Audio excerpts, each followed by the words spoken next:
Hello students, आज के इस लेक्चर में हम बात करेंगे सीक्वेंस के ऊपर। सीक्वेंस में हम बेसिक कॉन्सेप्ट के ऊपर बेसिकली चर्चा करेंगे। तो चलिए शुरू करते हैं सीक्वेंस की डेफिनेशन से। A sequence whose domain is n, which a set of natural number and range is set of real number r, is a real sequence or sequence। मतलब a function whose domain is n, मतलब एक हमारा कोई function है जिसका domain n है, ठीक है ना, जिसका डोमेन n है, which is set of natural number and range is a set of real number, जिसको r से रिप्रेजेंट करना है, इज अ रियल सीक्वेंस। अब हम स्टूडेंट इसको एक डायग्राम के माध्यम से समझेंगे। तो इस ये जो डेफिनेशन है क्या कह रही है कि एक फंक्शन है जिसका डोमेन हमारा क्या है, n है, यानी कि n, और जो n है वो सेट ऑफ नेचुरल नंबर का है, ठीक है ना स्टूडेंट। तो जो डोमेन है वो हमारा n है। चलिए मैं एक डोमेन बना लेता हूँ जिसको मैं n नाम दे दूंगा, ठीक है ना, n नाम दे दिया। और इस डोमेन में जो कि सेट ऑफ नेचुरल नंबर है, यानी 1 2 3 dash dash dash so on. और जो दूसरा हमारा को डोमेन होगा, जो दूसरा हमारा को डोमेन है वो है सेट ऑफ रियल नंबर, जिसको हम r से रिप्रेजेंट करेंगे, ठीक है स्टूडेंट। अब इस r में रियल नंबर होंगे, और वो रियल नंबर जैसे कौन कौन से होंगे, जैसे कि 1 की इमेज, और इसको कोई एक रिप्रेजेंट करता है फंक्शन, इसको मैं, यानी कि इसकी मैपिंग होती है r पर। Set of real number, set of real number r is real sequence, यानी कि एक ऐसा डोमेन जिसका सेट जो है नेचुरल नंबर का है और उसकी इमेज r पर, यानी कि रियल नंबर पर आएगी। वो रियल नंबर कुछ भी हो रहा है, यानी कि जैसे हमने मान लिया u1 u2 u3 and that that dash so on, ठीक है। अब जैसे कि हमने फर्स्ट की इमेज, यानी कि 1 की इमेज u1 पे आ जाएगी, 2 की इमेज u2 पर आएगी। अब यहाँ पे u2 कुछ भी हो सकता है, यानी कि u ऑफ 1 या u ऑफ 2 कह सकते हैं आप, यानी कि 1 1 ऑन 2 मैपिंग हो रही है, ठीक है ना स्टूडेंट।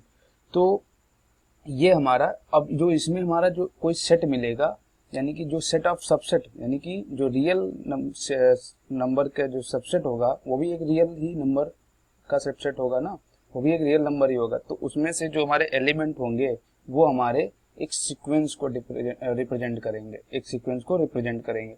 तो वो हमारे क्या कहलाएंगे, रिप्रेजेंटेशन ऑफ सीक्वेंस या सीरियल सीक्वेंस कहलाएंगे। यानी कि वास्तविक रूप से कि किसी भी सेट को हमने, किसी भी डोमेन को हमने सेट ऑफ नेचुरल नंबर ले लिया और उसके रियल नंबर से मैपिंग कराई, तो उसका जो हमारे रेंज आएगी, अब कोडोमेन से ही तो रेंज आती है, उस कोडोमेन में जितने भी हमारे एलिमेंट होंगे, ठीक है ना, वो हमारे सीक्वेंस को प्रेजेंट करेंगे, ठीक है। एक क्वेश्चन ले लेते हैं जिसके माध्यम से आपको समझाने का प्रयास करूंगा, और आप उससे, हमें उम्मीद है कि आसानी से समझ जाएंगे। तो जैसे मैंने क्वेश्चन ले लिया यूएन हमारा सीक्वेंस है कोई, ठीक है। सीक्वेंस को स्टूडेंट्स बेसिकली बेसिस में डिनोट करते हैं, और भी कई अन्य नोटेशन है, मैं अभी आपको बता दूंगा। पहले मैं एक क्वेश्चन ले लेता हूँ, a sequence -1 raised to the power n, ठीक है ना student, where for all n belongs to capital N, ठीक है। तो जो इसका सोल्यूशन होगा वो कुछ इस तरह होगा, u1 इक्वल टू -1। अगर हम u1 लेंगे, यानी कि इमेज में अगर हम 1 रखें, यानी कि हम नेचुरल नंबर, देखिए स्टूडेंट, इस नेचुरल नंबर में अगर हम u1 में नेचुरल नंबर 1 ले, तो उसकी इमेज क्या आएगी, u ऑफ 1 आएगी। अब इसकी इमेज यहाँ पे सॉल्व करेंगे, इसमें जो दिया हुआ कंडीशन है, तो हमारा आ जाएगा -1, n की पावर 1 हो जाएगा, यहाँ पर n इक्वल टू 1 रख देंगे तो हमको मिल जाएगा -1। अगर हम u2 रखें, अगर हम u2 रखें तो हमको मिल जाएगा +1। फिर से अगर मैं u3 रखूं तो हमको इसकी इमेज क्या मिल जाएगी, यानी कि सेट ऑफ नेचुरल नंबर में अगर हम 3 रखते हैं तो हमें इसकी इमेज मिल जाएगी -1। और सिमिलरली अगर मैं 4 रखूं n इक्वल टू, देन हमको मिलेगा 1। आप देख रहे होंगे स्टूडेंट, अगर 1 रखता हूं तो -1, 2 रखता हूं तो 1 प्लस का, 3 रखता हूं तो माइनस का 1, 4 रखता हूं तो प्लस का 1। तो स्टूडेंट्स आप देख रहे होंगे यहाँ पर जब इवन नंबर रखते हैं तो हमको पॉजिटिव का प्लस मिलता है, और ऑड नंबर, नेचुरल नंबर की बात कर रहा हूँ, ऑड नेचुरल नंबर मिलते हैं तो यहाँ पे -1 मिलता है, ठीक है ना स्टूडेंट। अब इसको हम कुछ इस तरह से भी ले सकते हैं। अब सीक्वेंस की बात करें तो इसको सीक्वेंस में लिखेंगे तो क्या आएगा, यानी कि 1 रखेंगे नेचुरल नंबर तो -1 मिलेगी उसकी इमेज, और 2 रखेंगे तो 1, यानी कि -1 1 कॉमा -1 1, ठीक है ना, ये हो गया। अब स्टूडेंट्स अगर हम बात करें इस फिगर को समझने के लिए, ये सेट ऑफ इसका डोमेन जो है सेट ऑफ नेचुरल नंबर है, तो इसमें अगर हम 1 डालेंगे, इस कंडीशन जो हमें दी हुई -1 की पावर 1, अगर उसमें 1 रखेंगे n इक्वल टू, तो हमें उसकी इमेज क्या मिलेगी, u ऑफ 1, जो कि हमारी क्या है, यानी कि 1 अगर मैं वैल्यू पुट करता हूँ तो उसकी हमको इमेज मिलेगी -1, और जब हम 2 पुट करते हैं तो उसकी इमेज मिलेगी हमको 2,1, यानी कि 1 ही मिलेगी प्लस की, और 3 रखते हैं तो माइनस का 1 मिलता है, और 4 रखता हूँ तो प्लस का 1 मिलता है, एंड डेट सो ऑन, ठीक है ना स्टूडेंट। अब स्टूडेंट यहाँ से एक बात निकल के आती है कि आपने देखा कि ये जो 1 है, ये जो 1 है अपनी पोजीशन के अकॉर्डिंग अलग अलग हैं, यानी कि अगर सेट ऑफ नेचुरल नंबर 1 रखेंगे तो उसका -1 आएगा, यानी कि हर एक नेचुरल नंबर का एक अपना नंबर आएगा, यानी कि 1 रखेंगे तो 1 -1 आया, 2 रखा तो 1, यानी कि उनकी पोजीशन नहीं चेंज होगी। अगर 1 रखेंगे तो -1 आएगा, 2 रखेंगे तो -1 आएगा, प्लस का 1 आएगा, और 3 तो माइनस, इनकी पोजीशन हमने स्टूडेंट देखी कि वही है, इनकी पोजीशन अलग अलग आएगी, यानी कि सेट ऑफ जितने नेचुरल नंबर होंगे उतनी ही पोजीशन हमारी अलग अलग डिफाइन होंगी। अब स्टूडेंट अगर मैं रेंज की बात करूं, हमने कहा था यहाँ पर रेंज जो आएगा वही हमारा रियल ऑफ सीक्वेंस होता है। तो इसमें रेंज क्या है, इसमें जो रेंज होती है केवल इसमें यहाँ पर केवल 2 ही एलिमेंट है जो कि -1 है और प्लस का 1 है, जो कि अलग अलग हैं। अब जो इसकी रेंज निकालेंगे, जो इसकी रेंज होगी वो -1 to 1 होगी। कैसे, क्योंकि -1 एक डिस्टिंक्ट एलिमेंट है और 1 एक डिस्टिंक्ट एलिमेंट है, और इनके टर्म्स जो है नंबर ऑफ टर्म्स वो इनफाइनाइट है, ठीक है ना। तो इसकी रेंज आ गई -1 to 1। तो ये जो सेट हुआ, यानी कि जो सबसेट ऑफ रियल नंबर, वो हमारा कहलाता है रियल सीक्वेंस। क्या कहलाता है, रियल ऑफ सीक्वेंस या सीक्वेंस कहलाता है। और इसमें नंबर ऑफ एलिमेंट हमेशा सीक्वेंस में कितने होते हैं, प्लस नंबर ऑफ सीक्वेंस जो होते हैं, यानी कि नंबर ऑफ टर्म्स होते हैं वो अनलिमिटेड या इनफाइनाइट होते हैं, ठीक है स्टूडेंट। अब हम बात करेंगे कि स्टूडेंट्स अगर हमको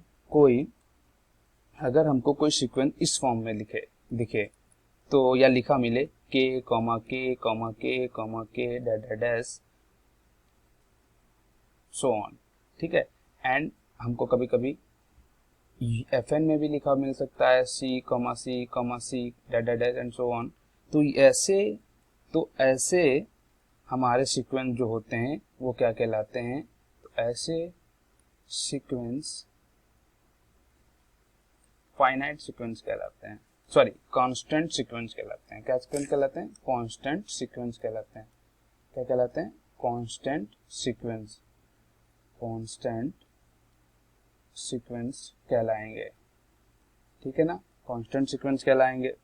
अब स्टूडेंट्स यहाँ पे एक बात ध्यान देने वाली है कि सीक्वेंस में केवल नेचुरल नंबर ही आते हैं, और वो नेचुरल नंबर कुछ भी हो सकता है, ठीक है, 1 से लेके इनफाइनाइट तक।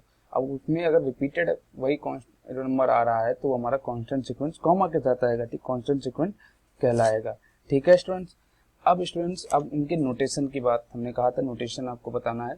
नोटेशन कैसे होते हैं, इन सीक्वेंस को अलग अलग तरीके से रिप्रेजेंट किया जाता है, कई बुक्स में अलग अलग तरीके से लिखा जाता है, इसलिए यहाँ पे सीक्वेंस के नोटेशन को जानना जरूरी है स्टूडेंट्स आप लोगों के लिए। तो सीक्वेंस का नोटेशन जो होता है वो कभी कभी इस तरह लिखा हो सकता है, उसके अंदर कोई हमारा वेरिएबल हो गया, जैसे u1 हो गया या fn हो